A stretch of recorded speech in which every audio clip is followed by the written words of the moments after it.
Lurking among the roots, a manjuari, a fish from a line which reached its zenith during the Mesozoic era, waits immobile for unsuspecting prey to come by.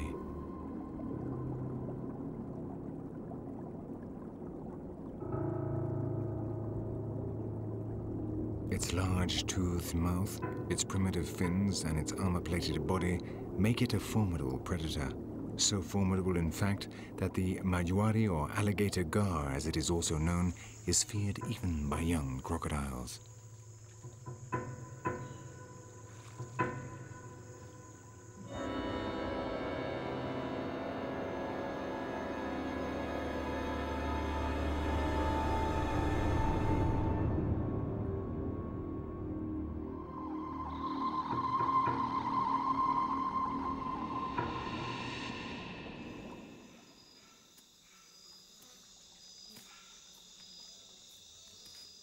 But when Cuban crocodiles reach adulthood, no one except man poses a threat to them.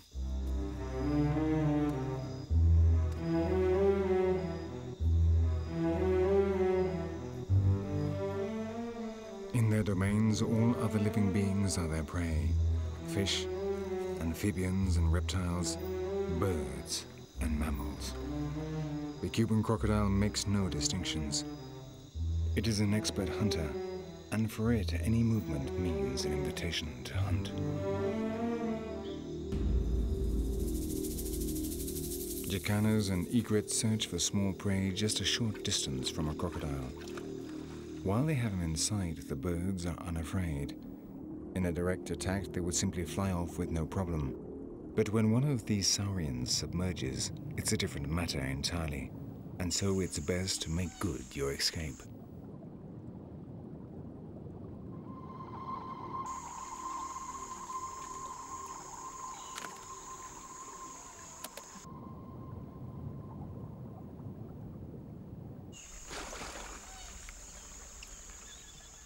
Today, Cuban crocodiles are found only in two small areas, the Zapata marshes in the southwest of the main island and the Lanier marshes on the island of Juventud, and that makes them the crocodiles with the most restricted distribution on the planet.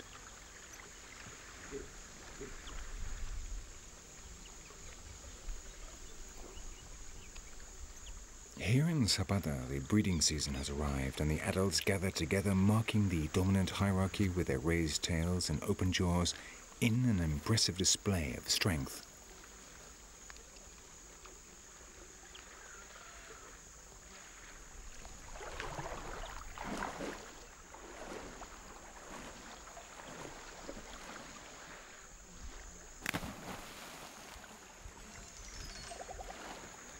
These displays will decide the order and the right to mate, and no male will give in easily.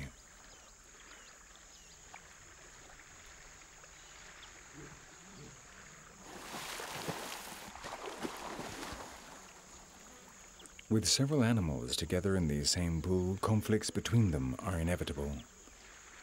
The threatening mating postures don't normally have further consequences, but if one of the crocodiles manages to hunt down some prey, the tension of the courtships is compounded by the natural predatory aggressiveness, and war is unleashed among the dragons.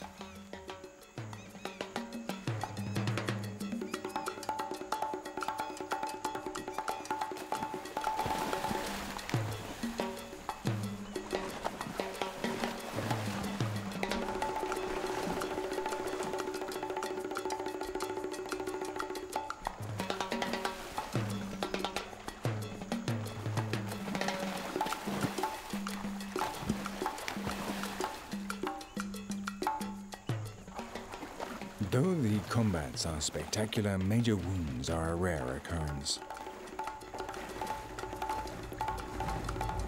After a few sporadic confrontations, it is clear who is the dominant male. Now the pool has its king, and the monarch imposes his rules.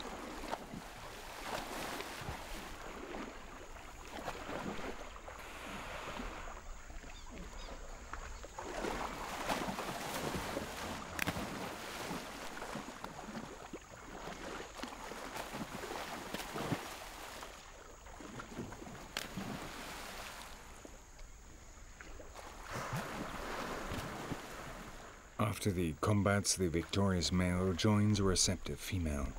She tempers his aggressiveness by raising her snout as a sign of submission.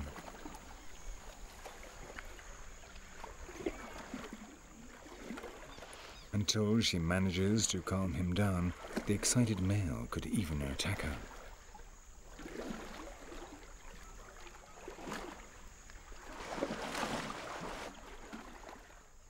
When the male and the female have accepted each other, the courtship, reminiscent of a dance, begins.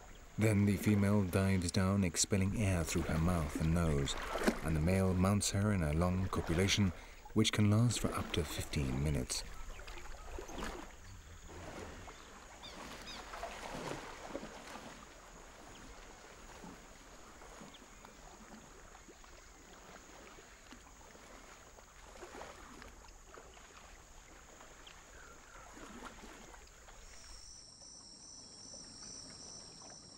For land animals, life in the Cuban mangrove forest is not easy, and even less if you can't fly, and have just brought into the world a litter of tiny, inexpert rodents.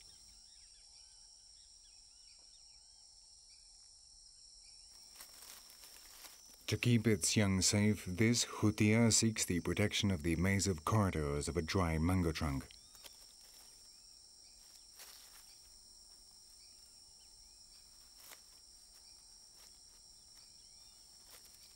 Even when she breastfeeds her litter, she remains on the alert, thanks to the lateral positioning of her nipples. In the mangrove forest, lowering your guard for even an instant can mean death. And though the crocodiles, her worst enemies, can't reach her here, the hutias have other predators, and the Cuban boa, or maja, is one of the most fearsome.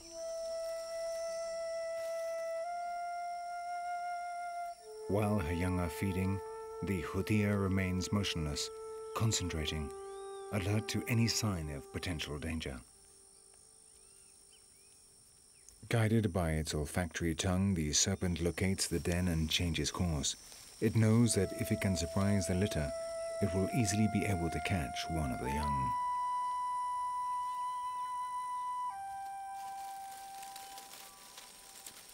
But luckily, Mother Hutia also has an excellent sense of smell, and from the entrance to the burrow, she can detect the slight movement of the passing snake. The hutia waits, not wanting to abandon the refuge unnecessarily if the snake is simply passing by. Unfortunately for her, the boa remains fixed on its objective.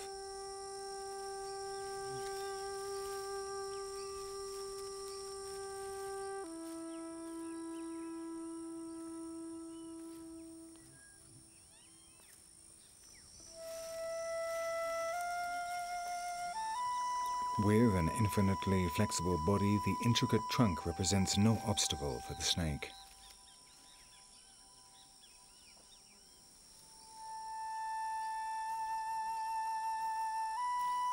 But as soon as it enters through one of the holes, the hutia leads her children out through the emergency exit, and the family makes good its escape.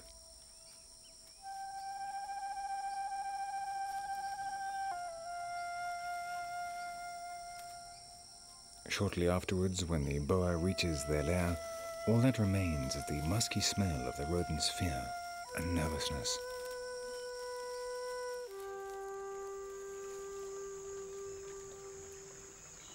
For the hutias of the mangrove forest, moving across the ground represents a constant risk. They are perfectly able to climb, run, or swim, but the waters of Sabata always contain vigilant eyes, and even when you feel you are safe, death might be right behind you, ready to pounce.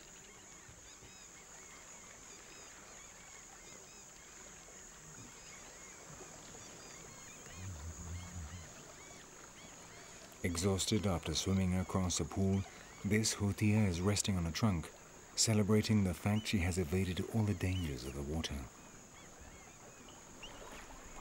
From the pool come the sounds of her worst enemies, but on land she's faster, and she seems to be rather overconfident as she gets her breath back. Every time she turns her back to the water, the dragons go on the alert. And silently, stealthily, death approaches.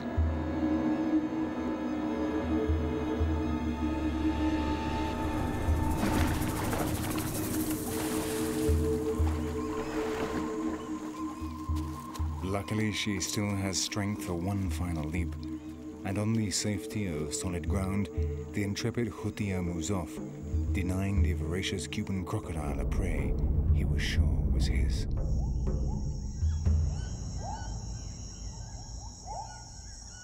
In the interior of the island, where the mangrove forest seems most impenetrable, the rocks are pierced by deep caverns that lead to the sea.